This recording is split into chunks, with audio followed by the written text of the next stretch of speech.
आप लोगों ने प्रिंट मीडिया, इलेक्ट्रॉनिक मीडिया में आपने सुना होगा, पढ़ा भी होगा शायद, कि इस बार की जो जुलाई महीना गया है वो कई सदियों में, एक जगह तो मैंने कई 1.25 लाख वर्ष की बात मैंने पढ़ी, पता नहीं कितना सत्य है, लेकिन ये बात सभी लोग कह रहे हैं, सभी वैज्ञानिक, मौसम वैज्ञानिक कह रहे हैं पूरी दुनिया के, ये जो जुलाई महीना गया है ये मानव इतिहास का सबसे गर्म महीना ये था।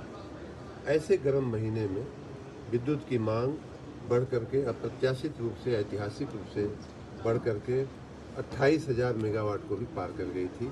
ये आपने कुछ दिन पहले हमने आप लोगों को बताया था।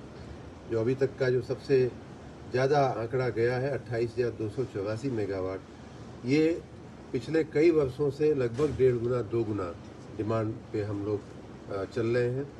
इतनी बड़ी मांग को सुचारू रूप से आपूर्ति करने का विद्युत विभाग काम कर रहा है। मैं विद्युत विभाग से जुड़े हुए सभी अधिकारियों, कर्मचारियों, इंजीनियरों को साधुवाद दूंगा।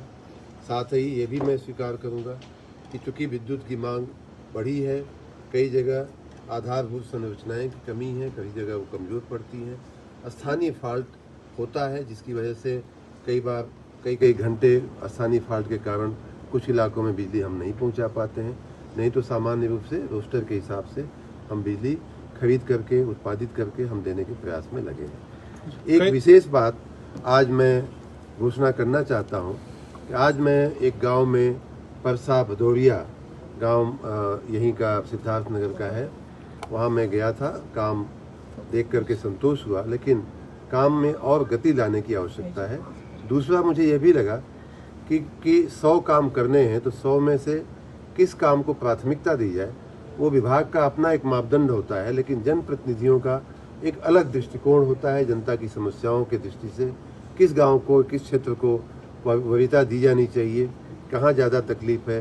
अभी माननीय विधायक जी कह रहे थे कुछ गांव ऐसे हैं कि यहाँ पानी भर जाता है और तार जो है एकदम लटक के पानी को टच करने लगता है, तो उसमें बड़े जोखिम भी हो सकते हैं। ऐसी परिस्थिति में जनप्रतिनिधिगण का सुझाव लेने के लिए मैंने पहले भी, कुछ महीने पहले मैंने सबको ईमेल किया था, व्हाट्सएप पे भी कहा था, लेकिन आज से मैंने अपने विभाग के अधिकारियों को कहा है कि सोमवार से शुरू करके पूरे 1 सप्ताह हमारे सभी सुपरिटेंडिंग इंजीनियर के स्तर पे, सभी हमारे एसी और उसमें चीफ इंजीनियर और एक्सियन भी इस काम में जुड़ेंगे। सभी एसी अपने क्षेत्र के सभी विधायक गण को बुला करके उनका सुझाव लें कि हमारी रिवैम्प योजना में, RDSS योजना में या सामान्य रूप से नगरीय क्षेत्रों की विद्युत आपूर्ति में क्या करने जैसा है, क्या हम तात्कालिक कर सकते हैं। इसके लिए पूरा 1 सप्ताह का हम एक ये जनप्रतिनिधिगण के साथ संपर्क का अभियान चलाएंगे। ये विशेष बात आप लोगों से मैं आज शेयर करना चाहता था। विद्युत की जहाँ तक बात है वो सुचारू रूप से चल रहा है।